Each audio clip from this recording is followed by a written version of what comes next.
Bueno, si estamos ready, vamos arriba, ¿no? Claro.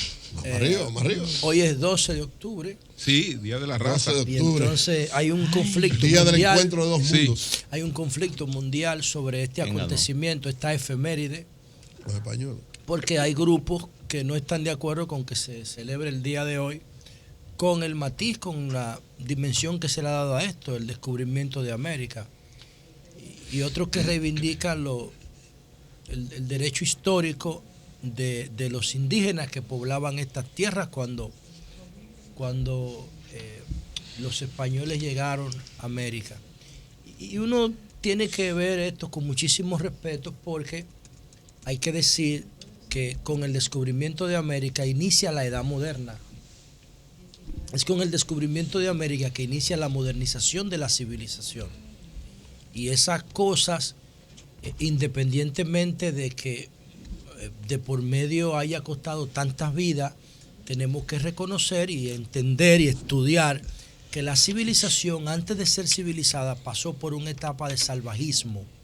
Y luego de la etapa de salvajismo, por una etapa de barbarie. Pero, disculpa, José, ¿aplicaría hablar de descubrimiento? ¿Podría ser válido todavía Yo hoy? pienso que sí. Hablan de Obviamente, para los europeos o para pasa, los españoles que en ese momento ignoraban que existía esta parte del mundo, sí, fue un hallazgo. Pero ellos son, o sea, lo que pasa es, cuando yo hablaba de salvajismo y barbarie para llegar a la civilización, los que llegaron al nivel de civilización fueron los occidentales europeos. Para explorar, claro. Los occidentales europeos fueron los que llegaron a la etapa del modernismo por una razón fundamental. Cuando los otomanos ocupan a Constantinopla, la ruta que tenía Europa que ahora mismo el problema de Turquía, ¿no? Sí. La ruta que tenía Europa con Oriente se cortó. La del estrecho del Bósforo. Sí. Exactamente. Entonces ellos tenían que buscar una ruta por el oeste para acceder a los productos del oriente que ya eran fundamentales en la cultura occidental, como por ejemplo la pólvora, que los chinos la tenían, pero ellos no podían acceder a eso porque hubo una ruptura con la ruta del comercio, que se establecía por Turquía. Y entonces Colón le propone eso después de un acontecimiento que fue para mí clave y está en los fundamentos del liderazgo responsable, que es la creación de la imprenta por Johannes Gutenberg.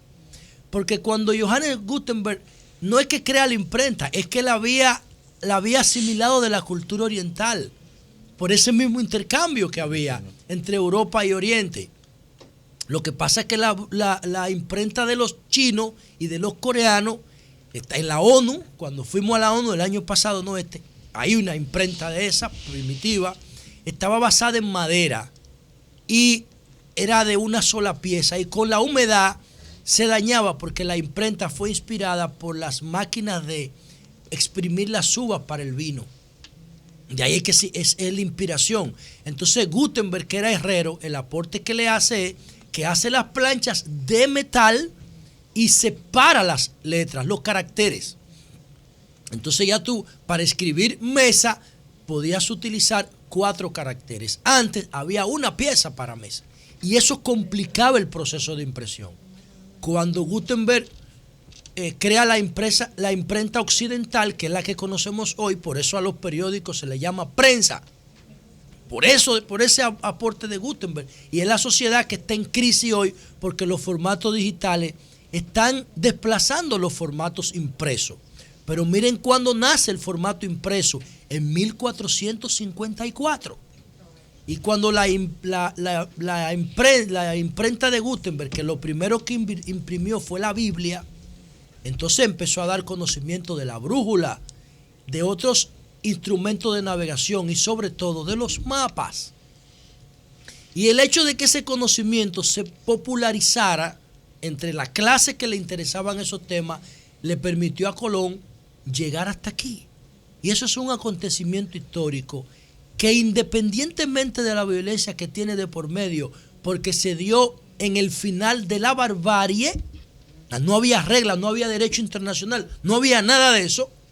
Entonces uno tiene que respetar lo que pasó con muchísima solemnidad, pero reconocer que es el acontecimiento más importante de la edad, del principio de la edad moderna. A partir de la imprenta y del descubrimiento, nace la sociedad de hoy.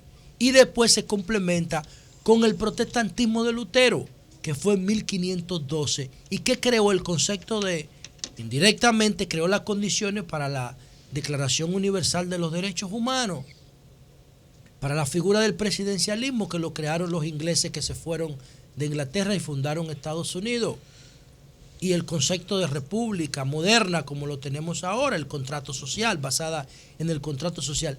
Y esa edad moderna es la que nos tiene a nosotros aquí hoy. Y nosotros vamos para adelante, como dice la definición del concepto de civilización occidental. ¿Por qué los que viven en el Medio Oriente viven en cuevas? Porque no han asumido ese modelo. ¿Y quién te dijo que viven en cuevas? Yo te digo que viven en cuevas. ¿Quién te dijo? Yo te digo que viven en Afganistán. ¿No viven en cuevas todavía? Pero eso es Asia, eso no es Oriente Próximo. Bueno, eso es Oriente no, Próximo. eso es Lejano Oriente. Sí, y todavía. Si tú vas a Siria, sí, ve la destrucción que hay en Siria, no son ciudades como la nuestra. Sí, busca los promedios, tú siempre sacas como. No, pero tú estás hablando de promedio. Bueno, pero yo lo que quiero decir es que el modelo occidental es el que ha tenido éxito. Sí. Todos estamos vestidos como los occidentales, comemos como los occidentales, nos transportamos como los occidentales. No es como los orientales que hacemos eso. Obviamente, donde quiera tú tienes brote de avance impresionante, el caso de la cultura china, que creó muchísimo de los aportes, entre ellos la misma pólvora y la imprenta, pero que nosotros lo mejoramos.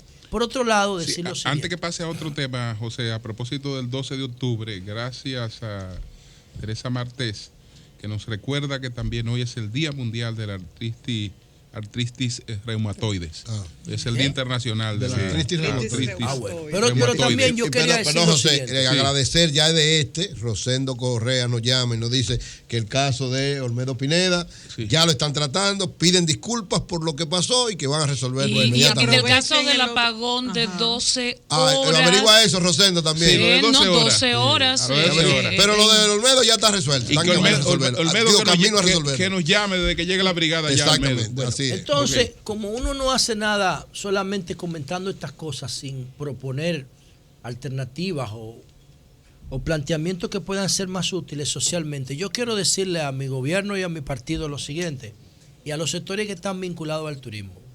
Nosotros tenemos en República Dominicana una serie de primacías americanas, porque por aquí fue que empezó la sociedad moderna, señores.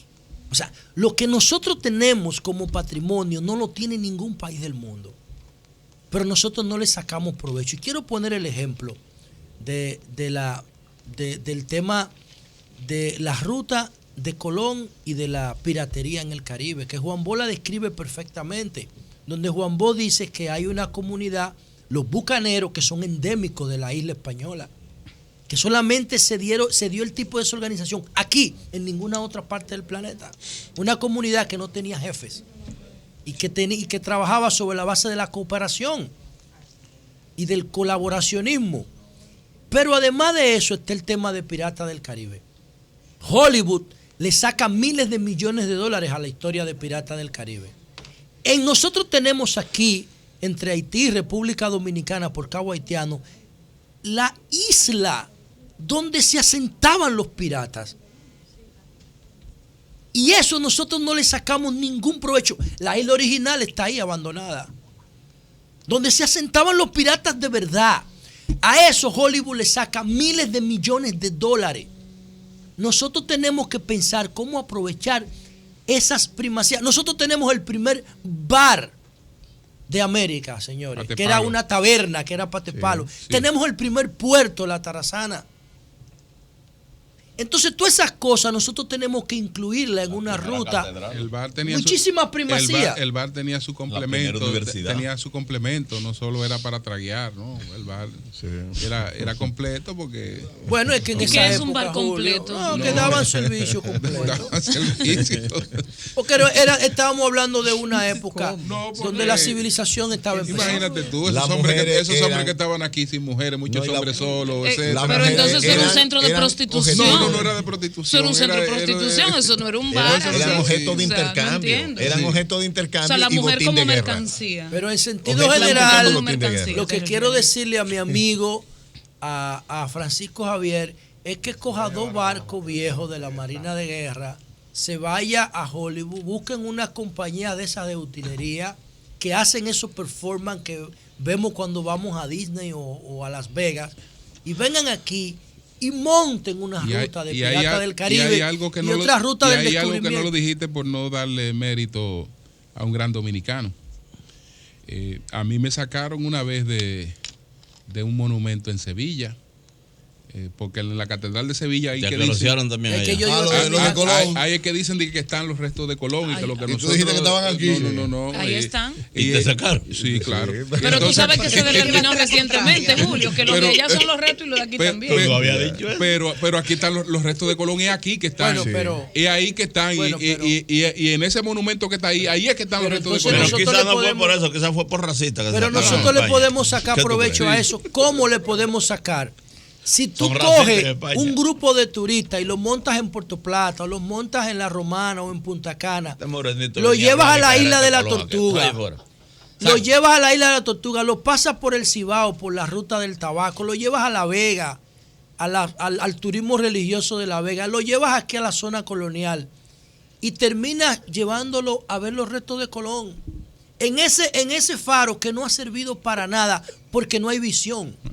Pero ese faro debiera tener miles y miles de turistas diarios. El monumento, a falta de visión. El monumento más visitado debe ser, no sé si después de la Sagrada Familia o antes, pero si no es el primero o el segundo. La Sagrada Familia de Barcelona. Es la Catedral de Sevilla. Sí. Y dentro de la Catedral de Sevilla, la principal atracción son los supuestos restos de Colón. Bueno, nosotros tenemos que hacer una campaña mundial. Esa es la primera. Y entregarle eso. Que es aquí donde están. Y entregarle eso a una empresa que sepa hacer marketing de esa naturaleza. Tenemos que respetar lo que pasó con solemnidad, pero tenemos que vivir la realidad. Y la realidad es que tenemos que aprovechar turísticamente la primacía americana. Y por último, Julio, ayer el Diario Libre reporta que frustraron un intento de secuestro de una niña mientras salía de la escuela. ¿Dónde? En Boca Chica. Recuerden ustedes que hace como un mes vinieron aquí los padres de una niña que está desaparecida desde hace un año. Sí. En El Valiente, en la caleta de Boca Chica, Yodali Luciano. Ella habría cumplido 12 años ahora. Wow. Está desaparecida hace un año. Ella fue vista por última vez en la escuela Hermanas Mirabal, que acudió a hacer un trabajo en la tarde. Y de ahí la raptaron. Y la familia no ha sabido nada. Los papás vinieron desesperados. Sí. Yo los seguí, parecían zombies caminando por las calles cuando salieron de aquí, sin ningún tipo de protección, ni de esperanza, ni de nada, de parte de las autoridades. Y entonces, el último esfuerzo de investigación, según los padres de Yodali Luciano, que se hizo fue en febrero de este año. A partir de febrero, el expediente no se ha movido. En el día de ayer hay un audio, ¿tú lo tienes, Angie?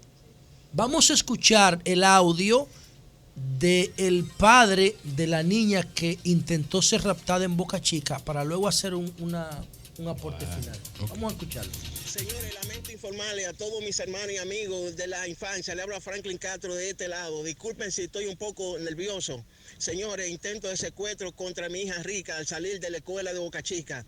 Una jipeta negra, intento de secuestro, se la iban a llevar, señores. Le dimos persecución a los delincuentes y lo intercedieron en el peaje.